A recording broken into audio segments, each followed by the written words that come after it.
कौन सी बातें हैं जो हमें संपूर्ण नहीं बनने दे रही हैं, वो कौन सी कमियां हैं जिनको हम निकाल देंगे तो हम जल्दी से संपूर्ण बन जाएंगे। तो सबसे पहली जो कमी आती है सामने वो है व्यर्थ, है ना। क्योंकि हम क्या करते हैं, स्वयं को नहीं देखते और दूसरों को देखते हैं, और जब दूसरों को देखते हैं तो व्यर्थ चलना शुरू हो जाता है। इसीलिए सबसे पहले उस व्यर्थ को ख़त्म करने की आवश्यकता है ना। जैसे एक बहुत अच्छा अनुभव सुनाया था हमें बाबा के समय का, कि एक बहन बाबा के पास आई और उन्होंने बाबा को कहा कि बाबा, मेरे साथ में जो साथी बहन है ना, वो मुझे बहुत परेशान करती है। मैं चाहती हूँ कि वो बहुत अच्छा पुरुषार्थ करे, लेकिन वो नहीं करती है। तो बाबा, आप उसको समझाओ। बाबा ने कहा, ठीक है बच्ची, मैं उसको समझा दूंगा। बाबा ने उसको बुलाया और समझा दिया।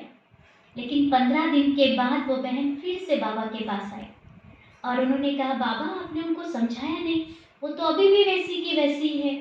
तो बाबा ने कहा, अच्छा मैं फिर से समझा देता हूँ। फिर बाबा ने समझा दिया। फिर 10-15 दिन बीत गए, वो फिर से वापस आई। कहा, बाबा उसमें कोई परिवर्तन नहीं आया, क्या करूँ मैं। तो बाबा ने कहा कि बच्ची, तुमको स्वर्ग में दासी चाहिए कि नहीं चाहिए।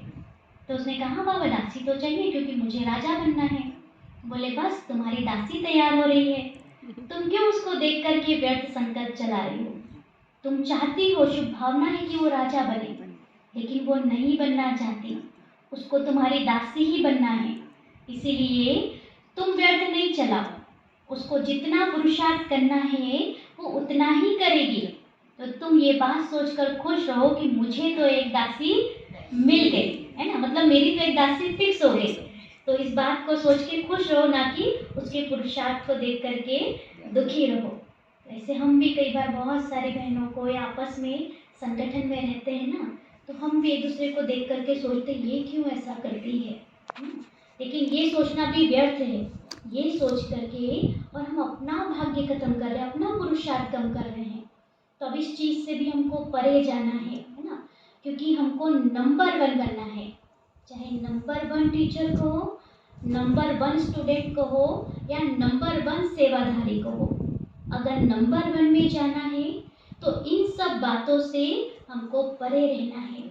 क्योंकि नंबर 1 की जो निशानी है वो यही है कि बाबा हमको जो सिखा रहा है, हमको उन चीज़ों पे ध्यान देना है, वो नहीं जो हम इन आंखों से देख रहे हैं। वो देखेंगे तो हमारी बुद्धि उसी में उलझती जाएगी। लेकिन अगर बाबा की मुरली सुन रहे हैं तो बाबा की मुरली का चिंतन चलना चाहिए, उसके ज्ञान का चिंतन चलना चाहिए। और नंबर 1 बनने की एक और बहुत अच्छी निशानी बताई कि ये जो मुरली हम सुनते हैं बाबा की, इस मुरली से हमको खुद को प्रश्न निकालना है ना। जैसे पहले जो दादियाँ होती थी, वो मुरली को बहुत चिंतन करके अपने स्वयं के प्रश्न बनाती थी और फिर खुद की चेकिंग करती थी कि मेरे अंदर क्या क्या कमी है। क्योंकि अगर मैं टीचर हूँ तो मैं आईने के समान हूँ, और सभी स्टूडेंट तो अपना चेहरा मेरे अंदर देखेंगे ना। और अगर मेरे ही अंदर कमी रही, मेरे ही अंदर खराबी रही, तो फिर सामने वाला भी अपना चेहरा साफ नहीं देख सकेगा। इसीलिए हम सबको अभी आईने की तरह बनना है, एकदम साफ, कि सामने वाला भी अपने स्वरूप को हमारे अंदर साफ देख सके। तो ऐसा अभी हमको बनना है। और अगर नंबर 1 सेवाधारी बनना है तो उसके लिए सबसे पहले अहंकार को छोड़ना पड़ेगा। क्योंकि अहंकार जब आता है ना कि ये सेवा तो मेरे अलावा कोई कर ही नहीं सकता, तो वही अहंकार हमारी सेवा को पूरी तरह से खत्म कर देता है। जो फल हमें मिलने वाला रहता है वो फल हमको नहीं मिलता, और हम सोचते हैं हम तो बहुत सेवा कर रहे हैं, लेकिन फिर रिजल्ट हमारा 0 हो जाएगा। तो कोई भी सेवा करे उसके अंदर अंश मात्र भी अहंकार नहीं आना चाहिए, है ना। जैसे एक बार की बात है कि राम जी ने सुग्रीव को कहा कि आप जो है ये जो वानर सेना है इनके लिए नाश्ते का प्रबंध कर दो। तो उन्होंने कहा कि भगवान नाश्ता तो तैयार है, लेकिन वो उस पहाड़ पर है, किसी ने बना के रखा है, तो उसको जा करके लाना है। अब जैसे ही उन्होंने ये बात, हनुमान जी ने ये बात सुनी कि पहाड़ पर नाश्ता रखा है, तो ऐसे अपनी आंखें मटमटनाने लगे, है ना। जैसे मुझे पता है कि ये सेवा तो मैं ही कर सकती हूँ, तो अपने आप चेहरा अलग हो जाता है ना। तो उन्होंने कहा ये सेवा तो मेरे अलावा कोई कर ही नहीं पाएगा। और जैसे ही फिर राम जी ने उनकी तरफ देखा और उनको कहा कि जाओ नाश्ता लेकर आओ, तो वो चले गए, है ना। उन्होंने तो उड़ान भरी और उस पहाड़ पर पहुंच गए। अब जैसे ही वहाँ पहुंचे, एक बूढ़ी सी माता आई और उन्होंने कहा कि तुम नाश्ता लेने आए हो ना? कहा हाँ, मैं तो नाश्ता लेने आया हूँ। बोले उस पहाड़ की गुफा में रखा हुआ है, पर वो एक बड़े से पत्थर से ढकी हुई थी। तो कहा उस पत्थर को हटा दो और नाश्ता लेके चले जाओ। हनुमान जी तो महावीर थे, उनको पता था ये तो मेरे बाएं हाथ का खेल है ना। तो लगे जोर आजमाने पत्थर को हटाने के लिए, लेकिन उस पत्थर को हटा नहीं पाए। फिर माता जी ने कहा तुम हटो, मैं हटाती हूँ, है ना। माता जी आई झुक के और एक हाथ बस ऐसा लगाया और वो पत्थर हट गए। अब वो भी आश्चर्य में आ गए, मैं इतना बलशाली और इस पत्थर को नहीं हटा पाया। और माता जी इतनी बूढ़ी और फिर भी उन्होंने उस पत्थर को हटा दिया। फिर उन्होंने क्या किया, हनुमान जी ने माता जी को सौगात के रूप में अंगूठी निकाल के दी। कहा राम जी ने आपके लिए सौगात भेजी है। तो माता जी ने कहा वो जो कुआं है ना, वहाँ जाकर उस अंगूठी को डाल दो। तो उनको फिर आश्चर्य लगा कि देखो राम जी, श्री राम ने अंगूठी भेजी है और माता ने कहा वहाँ कुएं में जाके डालो। पर अब उन्होंने बोला है तो ऐसा ही करना है। तो चले गए कुएं के अंदर अंगूठी डालने। जैसे ही देखा कुएं के अंदर झाँक के तो पूरा कुआं अंगूठी से भरा हुआ था। तब माता जी ने उनको कहा कि तुम यहाँ अकेले सेवाधारी नहीं आए हो, तुमसे पहले बहुत सेवाधारी आकर चले गए हैं, है ना। तो उनको एहसास हुआ कि ये सेवा सिर्फ मैं ही नहीं कर सकता, मेरे अलावा भी बहुत लोग हैं जो इस सेवा को कर सकते हैं, तो फिर मुझे किस बात का अभिमान है। बाबा को अगर किसी से सेवा करवानी है तो वो किसी से भी करवा लेंगे। अगर हम सोच के बैठे कि हमारे अलावा कोई नहीं कर सकता, तो सबसे बड़ी गलतफहमी में है। ये भी हमारा अहंकार है और वो हमारी सेवा को पूरी तरह से खत्म कर देता है। इसलिए ऐसा अभिमान भी कभी नहीं होना चाहिए। दूसरा, संतोष दीदी ने बहुत अच्छी एक बात कही कि अभी हमको एकाग्रता का जो अभ्यास है उसको बहुत बढ़ाना है, क्योंकि एक के अंत में अगर खोना है तो उसके लिए एकाग्रता चाहिए। और ये जो हमारी बुद्धि चारों तरफ भटक रही है, तो हम कैसे फिर एकांत में खोएंगे? तो एक के अंत में खोएंगे तभी सर्व शक्तियाँ प्राप्त होगी।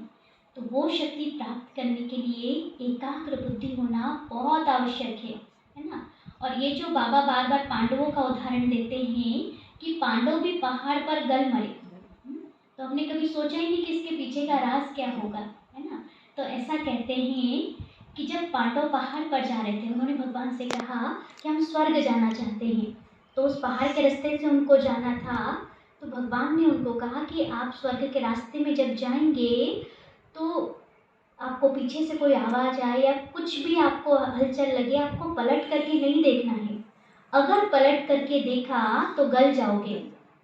तो जब वो पहाड़ पर गए तो द्रौपदी ने कहा मैं भी आपके साथ चलती हूँ, है ना। अब पांचों पांडव तो आगे आगे चल रहे थे, वो पीछे पीछे चल रही थी, लेकिन बीच रास्ते में कभी उसको ठोकर लगती, कभी वो गिरती चिल्लाती, तो कोई ना कोई पांडव पलट करके पीछे देख लेता और जैसे ही पलट के पीछे देखता वो वहीं गल जाता।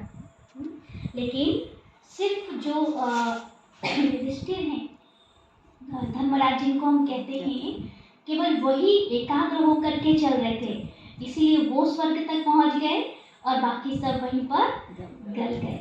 तो ऐसे ही हम भी जब ईश्वरीय मार्ग पर चलते हैं ना, तो हमको भी पीछे से आवाज़ लगाने वाले बहुत होते हैं। माया जो है वो अपनी ओर खींचने की बहुत कोशिश करती है। अगर एकाग्र होकर अपने लक्ष्य तक चलते चले गए तब तो लक्ष्य तक पहुंच जाएंगे, लेकिन अगर बीच में पलट कर देख लिया या रुक गए, तो जैसे आज बाबा ने कहा कि माया क्या करेगी, है ना, थप्पड़ मारेगी, ऐसे माया एकदम मार कर खत्म कर देगी। इसीलिए अपने मन को सिर्फ अभी अपने लक्ष्य तक पहुंचाना है, अपने लक्ष्य तक उसमें लगाना है कि मुझे इस लक्ष्य तक पहुंचना ही है। और जो साइड सीन आ रहे हैं उनकी तरफ अपनी बुद्धि को लेकर जाना ही नहीं है।